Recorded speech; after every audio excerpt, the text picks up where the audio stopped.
আসসালামু আলাইকুম বন্ধুরা, আশা করি আপনারা সকলেই ভালো আছেন। বন্ধুরা, আজ আমি আপনাদেরকে বলবো একজন দরবেশের সাথে এক সুন্দরী মেয়ের বিয়ে হওয়ার একটি বিস্ময়কর ঘটনা। তাই অবশ্যই সম্পূর্ণ ভিডিওটি শেষ পর্যন্ত দেখার অনুরোধ রইল। বন্ধুরা, কথিত আছে বহুকাল আগে এক শহরে একজন অমুসলিম বাদশাহ বাস করত। তার একটি কন্যা ছিল, যে কন্যা ছিল খুবই রূপবতী এবং বাদশাহ সবসময় চাইত তার মেয়েকে সবথেকে ধনী কোনো যুবক বিবাহ করুক এবং তার মেয়ের সৌন্দর্যের অনেকেই পাগল ছিল। কিন্তু মেয়েটির মন খুবই ভালো ছিল এবং সে কখনোই চাইত না কোনোদিন ধনী কাউকে বিবাহ করতে। একদিন বাদশার মেয়ে কোনো এক স্থানে যাচ্ছিল। প্রতিমধ্যে বাদশার মেয়ের চোখ পড়ল একজন মুসলমান দরবেশের ওপর। সে মুসলমান দরবেশকে দেখে বেশ মুগ্ধ হয়ে গেল এবং তার দিকে এক দৃষ্টিতে তাকিয়ে রইল। একজন ধনী ঘরের বাদশার মেয়ে হওয়া সত্ত্বেও তার মনে মনে এতটাই আশা জেগেছিল যে সে চেয়েছিল ওই ফকির গরিব দরবেশকে সে বিবাহ করতে। বাদশার মেয়ে প্রতিদিনই দরবেশকে দেখত। একদিন সে তার মনের কথা ওই দরবেশকে বলে। সে বলে যে, আমি আপনাকে খুবই ভালোবাসি এবং আমি আপনাকে বিয়ে করতে চাই। তখন দরবেশ বলে যে, এটা কোনোভাবে সম্ভব না। আমি বেশ কিছুদিন ধরে লক্ষ্য করছি আপনি আমার দিকে দৃষ্টি দিচ্ছেন এবং আমারও মনে হচ্ছে যে আপনি আমার প্রতি মুগ্ধ হয়ে গেছেন এবং আপনি আমাকে বিবাহ করতে চান। আমি সবই বুঝলাম, কিন্তু এটা কখনোই সম্ভব না, কারণ আপনি একজন বাদশার মেয়ে আর আমি সামান্য একজন দরবেশ। আর তাছাড়া আপনার আর আমার মাঝাবও এক নয়। আপনি যে ধর্মের অনুসারী, আমি সে ধর্মের অনুসারী নই। সুতরাং আমাদের বিবাহ কখনোই সম্পূর্ণ হতে পারে না। তখন বাদশার মেয়ে বলতে থাকে, আমি আপনাকে বিবাহ করব এবং আমি আপনার মাঝাবে আসতেও প্রস্তুত। তখন বাদশার মেয়ে বলল যে, আপনার মাঝাব কি? তখন দরবেশ বলল যে, আমার মাঝাব হলো ইসলাম এবং আমরা এক আল্লাহর ইবাদত করি। আল্লাহ ছাড়া কাউকে বিশ্বাস করি না এবং তিনিই সব। এরপর দরবেশ বলল যে, বেশ, আপনি যদি ইসলাম ধর্ম গ্রহণ করেন তাহলে আমি আপনাকে বিবাহ করতে প্রস্তুত। তখন ওই মেয়েটি ইসলাম ধর্ম গ্রহণ করল এবং দরবেশ তাকে নামাজ, রোজা এবং আল্লাহর সকল ইবাদত শিখিয়ে দিল। মেয়েটিও ইসলামের সকল বিধিবিধান পালন করার পর নিজের মনের প্রশান্তি অনুভব করল এবং বলল যে, আমি আপনার পাশাপাশি আপনার ধর্ম ইসলামকে ভালোবেসে ফেলেছি। এখন তো আমি মুসলমান হয়ে গেছি।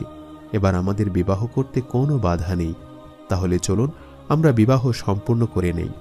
বাদশার মেয়ে যখন ইসলাম ধর্ম গ্রহণ করল তখন দরবেশ তাকে বিবাহ করার জন্য রাজি হল এবং তারা দুজনে বিবাহ করে নিল। তাদের দুজনের বিবাহ সম্পন্ন হওয়ার পর বাদশার মেয়ে বলল, আমাকে এবার আমার বাবার দরবারে ফিরে যেতে হবে, কেননা তাকে আমাদের বিয়ের কথা জানাতে হবে। কিন্তু সময় সুযোগ বুঝে তাকে আমাদের বিবাহের কথা জানাতে হবে। আমি এখন আমাদের বিয়ের বিষয়টা সম্পূর্ণ লুকিয়ে রাখব। এরপর বাদশার মেয়ে তার বাবার দরবারে ফিরে যায়। সে সেখানে লুকিয়ে লুকিয়ে ইসলামের যত যাবতীয় বিধিবিধান ছিল সেগুলো পালন করা শুরু করে। সে যে ঘরে আল্লাহর ইবাদত করত সে ঘরে তার এক সঙ্গী প্রবেশ করে এবং সে বুঝে যায় যে বাদশার মেয়ে ইসলাম ধর্ম কবুল করেছে, যার কারণে সে আল্লাহর ইবাদত করছে। এই কথা ওই মেয়েটি বাদশাকে জানায়। তখন বাদশা এই কথা শুনে কিছুতেই বিশ্বাস করতে চায় না। সে কিছুতেই বিশ্বাস করতে চায় না যে তার মেয়ে ইসলাম ধর্ম গ্রহণ করেছে। বাদশা ওই মেয়েকে বলে যে, আমি কিছুতেই বিশ্বাস করি না যে আমার মেয়ে ইসলাম ধর্ম গ্রহণ করেছে এবং আমাদের মাঝহাব ছেড়েছে। তখন এই মেয়েটি বলতে থাকে, আমাদের শাহজাদির কোনো দোষ নেই। সে ইচ্ছে করে ইসলাম ধর্ম গ্রহণ করেনি, বরং আমার সন্দেহ হচ্ছে সে কোনো এক মুসলমান দরবেশকে বিয়ে করেছে এবং সেই দরবেশই তাকে বাধ্য করেছে আমাদের মাঝহাব ত্যাগ করতে এবং ইসলাম ধর্ম গ্রহণ করতে।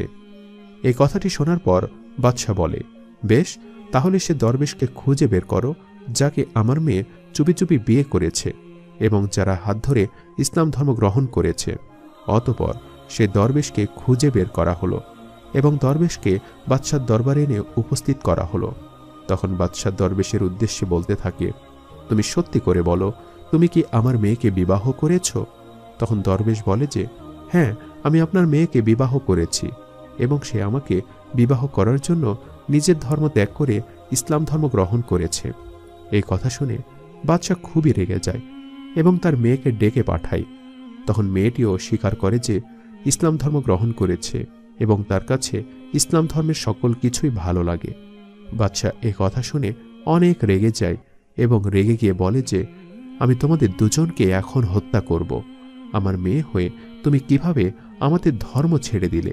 কিভাবে তুমি একজন মুসলমান দরবেশকে বিয়ে করলে এবং লুকিয়ে লুকিয়ে ইসলাম ধর্ম গ্রহণ করলে? ওই দিন ওই দরবেশ ব্যক্তিটি রোজাদার অবস্থায় ছিল।